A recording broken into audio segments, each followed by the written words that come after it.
All right, here's a great question from Michael. He asks, how do you keep thinking long-term, a goal of being a multi-billion-dollar company, say, when many people around you seem focused on early exits and making a few $1,000,000? It's a great question.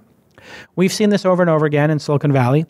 And to make it clear to people, if you were two founders, let's say, and you had a management team of 5 people, and you started the company together, and you only did one round of financing, so you got diluted 30% with your Series A and your seed combined, or 40%. You still own team owns 60% of the company. And you're at it for 2 years, and somebody gives you a $40 million offer, and nobody on the team is independently wealthy. Now, 60% of $40 million, that's 4 times 6. 6 plus 6 is 12. 12 times 2 is 24. It's $24 million. You got 6 people on the team.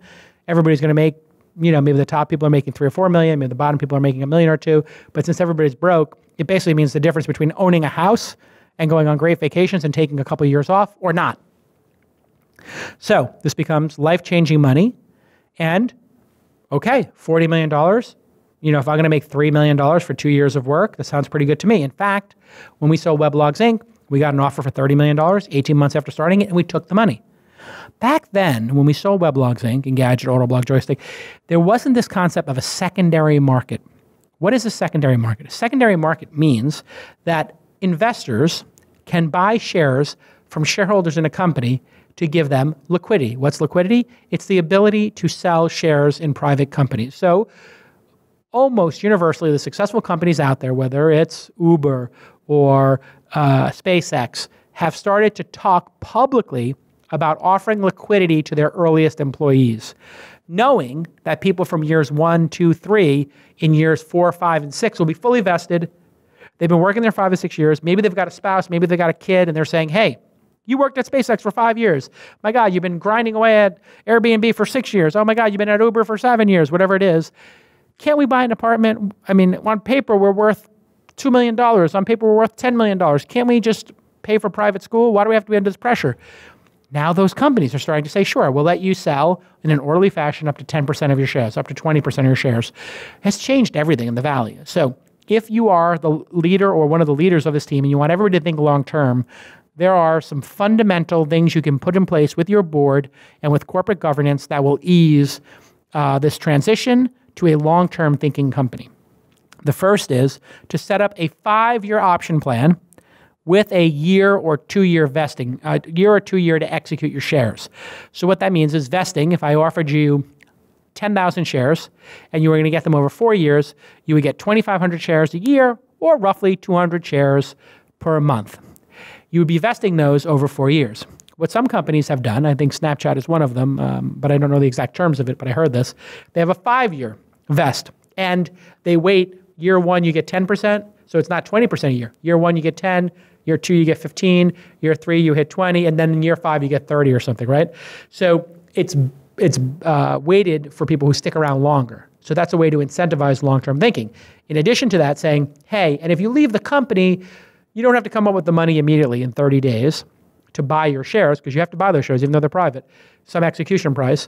You can wait a year or 2, which then gives people the ability to leave and come back and have their ability to keep their shares. So there are things you can do. You can set up an orderly secondary market, which means you can tell anybody who's in the company, if you've been here for over 2 years, you can sell up to 5% in year 3 and up to 10% in year 4 and another 10% in year 5. If you want to do this every January 15th, tell us how many shares you want to sell, and by April 1st, or right after tax day, by the end of April, May 1st, we're going to tell you how many shares you're able to sell and give you the money by June 1st. So every year you have that opportunity. So this orderly selling, I understand more and more companies are doing, and it just leans everybody towards long-term thinking.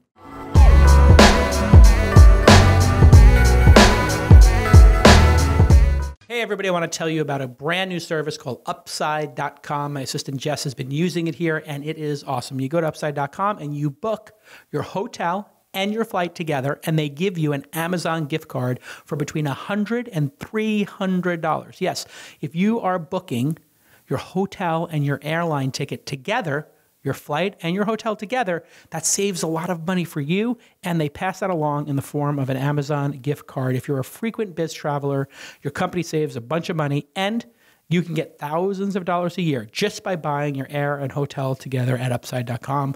Plus, you'll still get all your miles, so there's no issue there. And it takes about 3 minutes, or less actually, I did it less than 3 minutes, to see how much you can save by buying your flights and hotel together for one low price.